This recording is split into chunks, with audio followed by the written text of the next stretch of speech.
گوجری زبان میں اپڈیٹ سنیے۔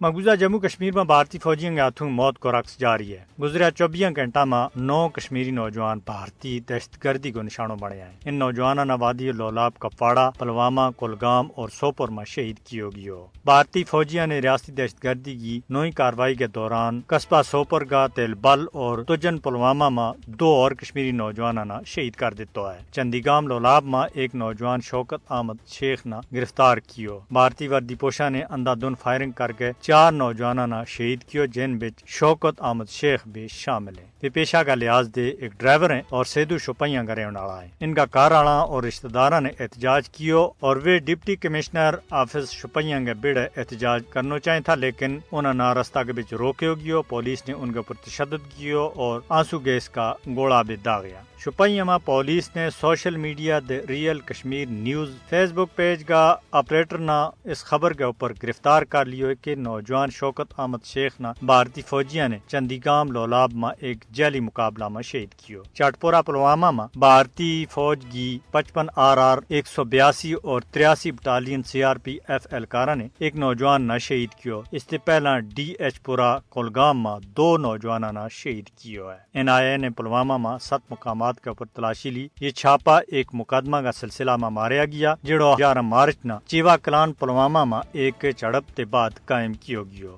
حال ہی میں جماعت اسلامی مقبوضہ جموں کشمیر کے زیر اہتمام فلاح عام ٹرسٹ پر پابندی عائد کر دیتی ہے، جس کا نتیجہ میں ہزاروں طلبہ و طالبات سخت پریشان ہیں۔ یہ پابندی اقوام متحدہ کا آرٹیکل 26 کی سراسر خلاف ورزی ہے، یہ تعلیم کا بنیادی حق کی ضمانت دے ہے۔ لہذا تعلیم کا سلسلہ میں اقوام متحدہ کا خصوصی نمائندہ نے اس سلسلہ میں مداخلت کر کے بھارت کا شرمناک اور تعلیم دشمن اقدامات نہ روکنے کی ضرورت ہے۔